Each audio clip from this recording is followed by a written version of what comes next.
Hello student, easy way to learning earn and achieve में आपका स्वागत है। और आज मैं लेकर आई हूँ आज सब्जेक्ट इकोनॉमिक्स। तो क्लास 12 के स्टूडेंट और कॉमर्स के भी स्टूडेंट मेरी वीडियो से आप बेनिफिट लीजिए। मैं आज चैप्टर 3 का सेकंड पार्ट लेकर आई हूँ, जिसमें मैं आज पढ़ा रही हूँ कुल उत्पाद, औसत उत्पाद और सीमांत उत्पाद। इसको इंग्लिश में कहते हैं टोटल प्रोडक्ट। औसत उत्पाद को कहते हैं एवरेज प्रोडक्ट एंड सीमांत उत्पाद को कहते हैं मार्जिनल प्रोडक्ट। तो सबसे पहले हम स्टूडेंट समझ लेते हैं कुल उत्पाद और कुल भौतिक उत्पाद। यानी कि कुल उत्पाद यानी कि टोटल प्रोडक्ट को क्या कहते हैं और ये किस तरह से होता है, मैं इसका फॉर्मूला क्या होता है मैं अपने ओन वर्ड्स में बता रही हूँ। यहाँ पर तो डेफिनेशन लिखी हुई है, लेकिन मैं आपको अपने वर्ड्स में इसको समझाऊंगी। तो पहले हम डेफिनेशन यानी कि इसके बारे में पढ़ लेते हैं कि एक निश्चित समय में उत्पादित वस्तुओं की कुल मात्रा को कुल उत्पाद कहते हैं। यानी कि एक समय लिया स्टूडेंट, और उस समय के भीतर हम साधनों की इकाइयों को लगाकर जो टोटल प्रोडक्शन करते हैं, यानी कि जो उत्पादन हमें मिला है और उन कुल उत्पाद यानी कि टोटल प्रोडक्ट निकल के जो आया है उसको हम टोटल प्रोडक्ट यानी कि कुल उत्पाद कहते हैं। यानी कि बहुत सारे साधनों का यूज़ कर जो फाइनली हमें प्रोडक्ट मिला है उसको हम कहते हैं कुल उत्पाद। उत्पादन और उत्पादन साधनों के सहयोग का परिणाम है। यानी कि जो उत्पादन जो है उत्पादन से साधनों के सहयोग यानी कि साधनों के जो मिलाकर उत्पादन किया जाता है उसको हम उत्पादन कहते हैं। और उत्पादन जो होता है वो टोटल प्रोडक्ट हमें जो मिला है वो कुल उत्पाद होता है। अब मैं इसे अपने ओन वर्ड्स में समझा रही हूँ स्टूडेंट, आप अच्छे से समझ लीजिए। तो यहाँ पर हम एक निश्चित समय यानी कि हमने एक समय ले लिया है और इस समय की यानी कि शॉर्ट रन ले लिया, और इस शॉर्ट रन में हम उत्पादन कर रहे हैं। तो हम स्थिर साधन यानी कि स्थिर साधन को ना हिलाकर हम परिवर्तनशील साधनों से काम करवाकर हम टोटल प्रोडक्शन करवा रहे हैं। और टोटल प्रोडक्शन से जो हमें प्रोडक्ट मिला है वो हमारा कुल उत्पाद होता है। तो यहाँ पर मैं आपको फॉर्मूला बता दे रही हूँ इसका। Q is equal to F x1 and x2 bar, bracket में x1 and x2 bar bracket 1। तो ये है, ये क्या है F यानी कि ये x1 और x2 को यूज़ करके यानी कि इन साधनों को यूज़ कर हमने क्या किया टोटल प्रोडक्शन। और इन प्रोडक्शन से जो हमें प्रोडक्ट की क्वांटिटी मिली है, जैसे कि बहुत सारी 15 क्वांटिटी मिली है। यानी कि हमने कितना, यहाँ पर मैं और अच्छे से समझा दे रही हूँ आपको। यानी कि एक लेबर को लगाकर उस लेबर ने हमें 5 प्रोडक्ट बना कर दिए। तो ये हमारा जो 5 है वो क्या है टीपी है, यानी कि टोटल प्रोडक्ट है, यानी कि कुल उत्पाद है। अब 2 लेबर लगाया और उस 2 लेबर यानी कि एक और 2 लेबरों ने मिलकर हमें 10 प्रोडक्ट दिए। तो ये क्या कहलाया टीपी यानी कि टोटल प्रोडक्ट। तो आई होप आपको समझ में आ गया होगा कि कुल उत्पाद क्या होता है कि लेबर यानी कि एक लेबर लगाकर हमने जो क्वांटिटी उससे प्राप्त की टोटल प्रोडक्ट की, तो वो क्या कहलाती है कुल उत्पाद कहलाती है। तो चलिए स्टूडेंट, अब हम नेक्स्ट देख लेते हैं औसत उत्पाद यानी कि एवरेज प्रोडक्ट। अब एवरेज प्रोडक्ट वो होता है कि ये जो प्रोडक्शन कर रहे हैं उससे हमें कितना एवरेज मिल रहा है उसको हम औसत उत्पाद कहते हैं। तो यहाँ पर पहले लिखा हुआ समझ लेते हैं। कुल उत्पाद को परिवर्तनशील साधन की इकाइयों से भाग देने पे जो प्राप्त होता है उसे औसत उत्पाद कहते हैं। यानी कि कुल उत्पाद को जो परिवर्तनशील साधन है यानी कि श्रम, लेबर और कैपिटल की इकाइयों को लगाकर इकाइयों को हम भाग करते हैं किससे क्वांटिटी से, सो उसे औसत उत्पाद कहते हैं। तो जैसे कि फॉर्मूले में यहाँ पर दिया गया है कि औसत उत्पाद कुल उत्पाद को भाग किया जाता है परिवर्तनशील साधन की इकाइयों से। जैसे कि मैंने आपको अभी बताया था, ये देखिए, ये बता दे रही हूँ फिर से आपको कि एक लेबर ने हमें 5 वस्तुएं बना के दी और 2 लेबर ने हमें 10 वस्तुएं बना के दी। तो ये जो 5 था वो हमारा टीपी था, और ये जो हमारा 1 है वो इकाई है यानी कि लेबर है हमारा। तो टीपी को इकाई से भाग देने पर हमें जो प्राप्त होता है वो क्या कहलाता है एपी यानी कि एवरेज प्रोडक्ट। आई होप आपको समझ में आ गया होगा कि टीपी को टोटल प्रोडक्ट को क्वांटिटी से भाग देने पर हमें एपी प्राप्त होता है। औसत उत्पाद हमें मिलता है कुल उत्पाद को परिवर्तनशील साधन की इकाइयों से भाग देने पर हमें औसत उत्पाद मिलता है। तो चलिए स्टूडेंट, अब हम इसके आगे का और समझ लेते हैं। औसत उत्पाद में एक बात और बता दे रही हूँ स्टूडेंट कि औसत उत्पाद की जो साधन की प्रति इकाई होती है उस इकाई से हमें उत्पादन तो मिलता है, लेकिन जो औसत उत्पाद होता है वो कभी शून्य और ऋणात्मक नहीं हो सकता है। यानी कि औसत उत्पाद को साधनों की प्रति इकाई उत्पादन भी कहा जाता है और ये कभी शून्य और ऋणात्मक नहीं होता है। अगर आपसे पूछा जाए कि कौन सा ऐसा उत्पाद है जो ऋणात्मक हो जाता है तो वो होता है सीमांत उत्पाद, लेकिन औसत उत्पाद कभी भी ऋणात्मक यानी कि माइनस नहीं होता है। मैं इसको आगे स्टूडेंट एक मैंने ग्राफ भी बनाया है और आपके लिए तालिका द्वारा स्पष्टीकरण भी किया है, तो मैं इन तीनों का रिलेशनशिप भी आपको बहुत अच्छे से इसी वीडियो में समझाऊंगी। तो चलिए आगे हम सीमांत उत्पाद के बारे में समझ लेते हैं और फिर इसके बाद हम सारणी द्वारा इन तीनों के रिलेशन को समझेंगे, जिसमें आपको बहुत अच्छे से समझ में आ जाएगा कि ये तीनों होते क्या हैं और इन तीनों के बीच में रिलेशन क्या है। तो पढ़ते हैं सीमांत उत्पाद तथा सीमांत भौतिक उत्पाद, यानी सीमांत उत्पाद किसे कहते हैं। और स्टूडेंट ये जो क्वेश्चन है मोस्ट इम्पॉर्टेंट क्वेश्चन है, जिसमें ये लास्ट प्रीवियस ईयर्स के पेपर में आया भी था, जो 2 मार्क्स में आया था। स्टूडेंट 2 मार्क्स के लिए मैं जितना आपको बता रही हूँ सिर्फ आपको उतना ही लिखना है। तो यहाँ पर लिखा है प्रति इकाई आगत में परिवर्तन के कारण उत्पादन में जो परिवर्तन होता है उसे सीमांत उत्पाद कहते हैं। उत्पादन मात्रा में एक इकाई के बढ़ने या घटने में कुल लागत में जो परिवर्तन होता है वही सीमांत उत्पाद है। ये परिभाषा है और स्टूडेंट इस परिभाषा को आपको इस तरह से लिखना है कि उत्पादन मात्रा में एक इकाई बढ़ने या घटने पे कुल लागत में जो परिवर्तन होता है वही सीमांत उत्पाद है। सीमांत उत्पाद का जो फॉर्मूला है वो ये है स्टूडेंट, जैसे कि सामने लिखा हुआ है, सीमांत उत्पादन बराबर कुल उत्पाद में परिवर्तन को भाग किया जाता है परिवर्तनशील साधन की इकाइयों में, यानी कि इकाइयों को कुल उत्पाद में जो परिवर्तन हो रहा है उससे भाग करने में हमें क्या मिलता है, सीमांत उत्पाद यानी कि मार्जिनल प्रोडक्ट मिलता है। तो आई होप आपको मालूम पड़ गया होगा कि सीमांत उत्पाद क्या होता है, कि जो उत्पादन मात्रा में हम जो इकाई लगाते हैं वो इकाई के घटने और बढ़ने में जो कुल लागत में जो परिवर्तन होता है, जैसे कि कोई लेबर है, लेबर हमने बढ़ा दी तो हमारा प्रोडक्शन भी बढ़ गया और लेबर हमने घटा दी तो हमारा प्रोडक्शन भी घट गया। तो इन दोनों के बीच में जो परिवर्तन हो रहा है वही सीमांत उत्पाद होता है। तो आइए हम इसे अब तालिका द्वारा समझ ले रहे हैं स्टूडेंट की तालिका में मैंने किस तरह से आपको एक्सप्लेन किया है कि सीमांत उत्पाद और भौतिक उत्पाद और कुल उत्पाद के बीच में क्या रिलेशन है। सो स्टूडेंट, अब हम समझते हैं तालिका द्वारा स्पष्टीकरण, यानी कि टीपी, एपी और एमपी में स्पष्टीकरण बता रही हूँ कि किस तरह से प्रोडक्शन किया गया है और किस तरह से एवरेज प्रोडक्शन निकाला गया है और किस तरह से मार्जिनल प्रोडक्ट निकाला गया है। तो आपका जो क्वेश्चन बनता है स्टूडेंट इस तरह से बनता है कि कुल उत्पाद, औसत उत्पाद और सीमांत उत्पाद का तालिका द्वारा स्पष्टीकरण कीजिए। तो आपको इस तरह से तालिका बनानी होगी और उसके बाद आपको रेखा यानी कि डायग्राम द्वारा इसका स्पष्टीकरण करना होगा कि किस तरह से इन तीनों के बीच में संबंध है। तो सबसे पहले मैं आपको टीपी ये इंडिकेट कर रही हूँ। टीपी को कहते हैं टोटल प्रोडक्ट यानी कि कुल उत्पाद। तो श्रम की ये पहली वाली जो कॉलम में मैंने दर्शाया है श्रम की इकाइयाँ, और श्रम मतलब लेबर, ये लेबर कितने लगा रहे हैं हम और लेबर ना कितना हमें टोटल प्रोडक्ट बनाकर दे रहा है। तो पहले हम श्रम की इकाइयाँ और टीपी को समझेंगे, फिर उसके आगे हम एपी को समझेंगे, फिर उसके बाद हम एमपी को समझेंगे। तो जो पहला लेबर है वो एक लेबर है, तो एक लेबर ने हमें, जैसे कि हम वस्तु बना रहे हैं तो कागज़ बना रहे हैं सपोज, तो हमने एक लेबर ने हमें 9 कागज़ बना के दिए, यानी कि उसने टोटल प्रोडक्शन कितना करके दिया हमें, टोटल प्रोडक्शन हमें 9 कागज़ बना के दिया।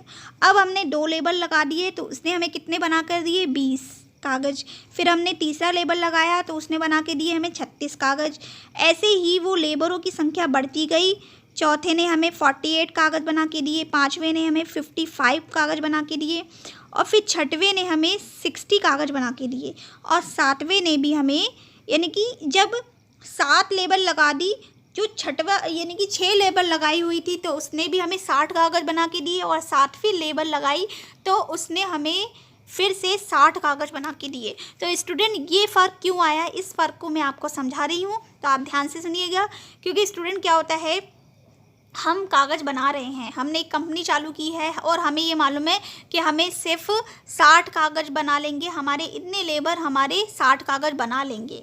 लेकिन हमने क्या किया कि हम लेबरों की मात्रा बढ़ाते गए और हमें सिर्फ 60 कागज़ तो 6 लेबर बना सकते थे, लेकिन हमने लेबर बढ़ा दिए और उन लेबरों ने क्या किया कि एक दूसरे के साथ गॉसिप करने लगते हैं, थोड़ा आलसपन भी दिखाने लगते हैं और थोड़ा बहुत सारी चीज़ें जो फ़र्क आने लगता है, यानी कि परिवर्तन होने लगता है। तो उसकी वजह से हमारा जो प्रोडक्शन होता है वो प्लस में जाने की बजाय हमारा माइनस में जाने लगता है। यानी कि हमें इतने लेबर चाहिए नहीं थे, लेकिन हमने लेबर की मात्रा ज़्यादा कर दी, जिसकी वजह से हमारा प्रोडक्शन जो है वो हाई लेवल पे नहीं जाकर लो लेवल पे जाने लगा।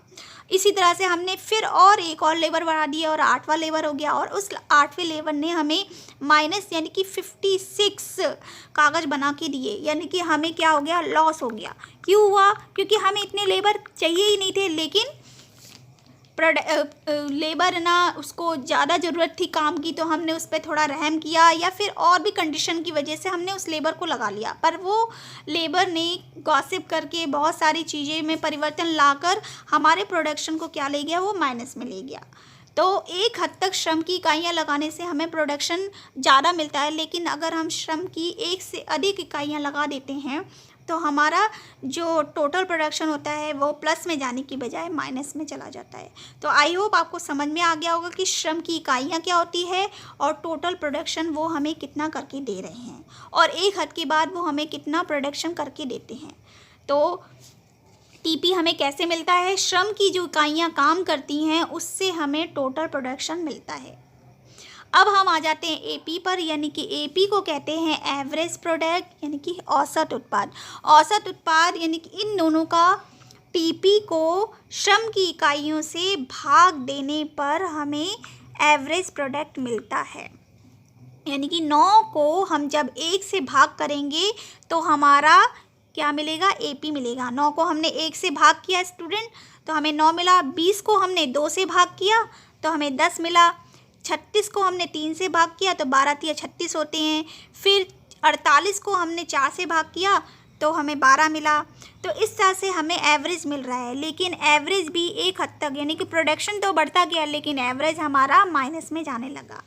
तो यहाँ पर कहाँ माइनस में जा रहा है, एक हद पे कि तीसरा जो लेबर ने 36 हमें प्रोडक्शन करके दिया था तो हमारा जो एवरेज निकला था वो 12 निकला था, लेकिन चौथे में भी हमारा 12 ही निकला और फिर 5वें लेबर में हमारा 11, यानी कि हमारा जो एपी है एवरेज है वो माइनस में होता गया। फिर उसके बाद 6वें में हमारा 10 हो गया और 7वें में भाग करने पर 8.5 हो गया और इसके बाद 8वें में हमारा 7 हो गया। तो एपी और श्रम की इकाइयाँ यानी कि लेबर को भाग देने पर हमें एपी मिलता है। ये तो आपको अच्छे से समझ में आ गया है। तो चलिए अब हम क्या निकालते हैं, एमपी यानी कि मार्जिनल प्रोडक्ट, सीमांत उत्पाद किसे कहते हैं।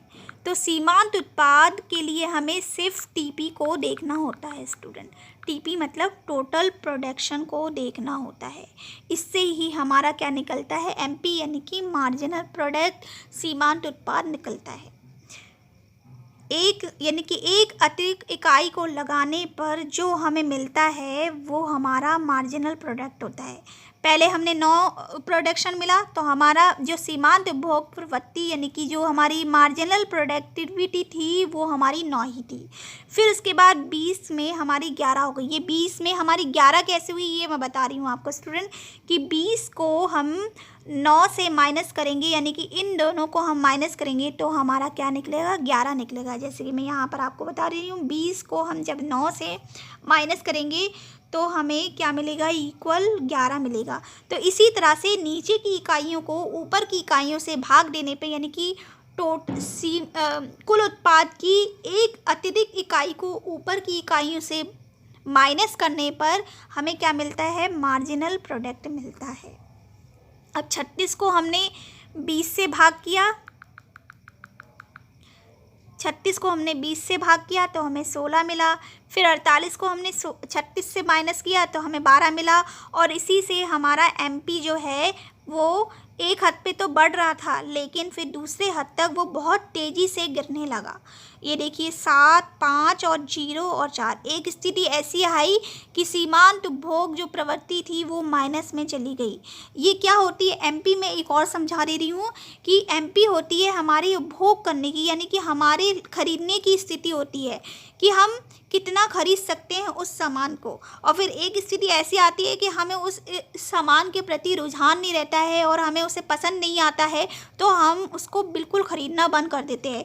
इसलिए एमपी क्या होता है, माइनस हो जाता है, यानी कि एक हद पर शून्य हो जाता है, बिल्कुल नेगेटिव हो जाता है और उसके बाद -4 यानी कि माइनस में चला जाता है एमपी। मैंने आपको एक चीज़ अभी बताई थी कुछ देर पहले ही कि एपी हमारा कभी भी माइनस नहीं होता है। ये जो एपी होता है वो कभी भी हमारा माइनस नहीं होता है, लेकिन हमारा जो एमपी होता है बढ़ते एक टाइम पे तो वो बहुत बढ़ रहा था, यानी कि पहली स्टेज ये है जिसमें वो बढ़ रहा है 9, 11, 16, 12। फिर दूसरी स्टेज में वो लगातार घटता जाता है और एक स्थिति ऐसी आती है कि वो 0 हो जाता है और 0 के बाद वो माइनस में चला जाता है। वो होती है तीसरी स्थिति, यानी कि थर्ड स्टेज होती है। तो आई होप आपको अच्छे समझ में आ गया होगा कि टीपी क्या होता है और एपी क्या होता है और एमपी क्या होता है। तो चलिए स्टूडेंट, अब हम इसे ग्राफ द्वारा समझते हैं कि टीपी, एपी और एमपी में क्या संबंध है। ये मैंने आपका ग्राफ बना रखा है, ये देखिए इंडिकेट भी कर रखा है स्टूडेंट। ये जो ए वाली जो लाइन गई है वो होती है टीपी और जो ग्रीन लाइन है वो है एपी और जो ये ब्लू लाइन है वो है एमपी। तो यहाँ पर मैंने जो फिगर बनाई थी, जो ऊपर जो तालिका बनाई है उसी से ही मैंने फिगर ली है। जैसे कि ये नीचे जो दे रखा है 1, 2, 3, 4, 5, ये हमारी श्रमिक है, यानी कि लेबर है हमारी। और ये जो हमारा है ये हमारा तीनों का संबंध है, यानी कि टीपी, एपी और एमपी का रिलेशन बताया है मैंने इस फिगर द्वारा। ये जो पहले तो मैं टीपी का बता दे रही हूँ कि जो हमारा फिगर बना था तो 9, 20, फिर वो बढ़ता गया था और बढ़ता बढ़ता एक स्थिति में यहाँ पर नेगेटिव होने लगा था। तो ये हमारा होता है टोटल प्रोडक्ट। फिर उसके बाद हमने एपी को देखा था, तो एपी भी 9 से ही शुरू हुआ था और फिर वो बढ़ा, फिर उसके बाद घटने लगा और घट के वो यहाँ पर आ गया 8वें उसमें यहाँ पर आ गया। तो ये हमारा एपी क्या है, एवरेज प्रोडक्ट। फिर उसके बाद जो हमारा एमपी था जो कि माइनस में चला गया था स्टूडेंट। जो फिगर के यानी कि ये जो लाइन है इसको प्लस में कहते हैं और इस लाइन के नीचे जो होती है उसको हम कहते हैं माइनस की लाइन। तो ये हमारी जो सीमा यानी कि एमपी की जो लाइन जा रही है ये स्टूडेंट ग्रीन लाइन है, यानी कि ब्लू लाइन है। पहले तो एमपी हमारा बहुत तेज़ी से बढ़ा था, जैसे कि 9 था, फिर 11 था, फिर 16 था, तो ये हमारा बढ़ा और फिर उसके बाद वो एपी को नीचे से काटते हुए सीधे सीधे वो माइनस में चला गया, यानी कि लाइन से भी नीचे चला गया। तो ये हमारा होता है एमपी, यानी कि मार्जिनल प्रोडक्ट, यानी कि हमारी जो उपभोग करने की प्रवृत्ति होती है वो एक तरह से 0 हो जाती है और इसके बाद बिल्कुल माइनस हो जाती है। तो आई होप आपको ग्राफ द्वारा समझ में आ गया होगा कि टीपी जो होता है वो बढ़ता है और एक हद में घट जाता है। फिर दूसरा एपी जो होता है वो हमारा बढ़ता है, फिर उसके बाद घटना शुरू हो जाता है, लेकिन वो कभी माइनस नहीं होता है, यानी कि शून्य यानी कि ऋणात्मक नहीं होता है। और उसके बाद जो हमारा एमपी होता है वो बहुत तेज़ी से बढ़ता है, यानी कि एपी से भी बहुत ऊपर से बढ़ता है, लेकिन वो ऊपर से काटता हुआ एपी को नीचे पहुंच जाता है और एक हद ऐसी आती है कि वो बिल्कुल माइनस में चला जाता है। तो आई होप आपको स्टूडेंट बहुत अच्छे से समझ में आ गया होगा कि टीपी, एपी और एमपी में क्या संबंध होता है। तो मैंने बहुत अच्छे से समझा दिया स्टूडेंट इस फिगर द्वारा कि टीपी और एपी और एमपी में क्या संबंध है स्टूडेंट, और आपको इसी फिगर द्वारा ही इसको ऐसे ही बनाना है और ऐसे ही कर आना है स्टूडेंट। ये जो क्वेश्चन है लॉन्ग में आता है और लॉन्ग का जो क्वेश्चन है वो 8 या 10 मार्क्स का आता है स्टूडेंट। तो आप लोग अच्छे से करके आइएगा। ये जो क्वेश्चन है मोस्ट इम्पॉर्टेंट क्वेश्चन है और मैं वीडियो जो बना रही हूँ मोस्ट इम्पॉर्टेंट क्वेश्चन के बेस पे ही बना रही हूँ। तो चलिए स्टूडेंट, मैंने आज आपको बताया है कुल उत्पाद, सीमांत उत्पाद और औसत उत्पाद। इसका ग्राफ द्वारा स्पष्टीकरण भी करवा दिया है। तो ये पूरा आपका एक लॉन्ग क्वेश्चन तैयार हो गया है। तो चलिए स्टूडेंट, मैं बहुत जल्दी आऊँगी इकोनॉमिक्स की नेक्स्ट वीडियो लेकर। तब तक के लिए आप अपना ख्याल रखिए, खुश रहिए, और अगर मेरी वीडियो अच्छी लगी है तो लाइक कर दीजिए और शेयर कर दीजिए ताकि और भी स्टूडेंट बेनिफिट ले सकें हमारी क्लास से। Thank you.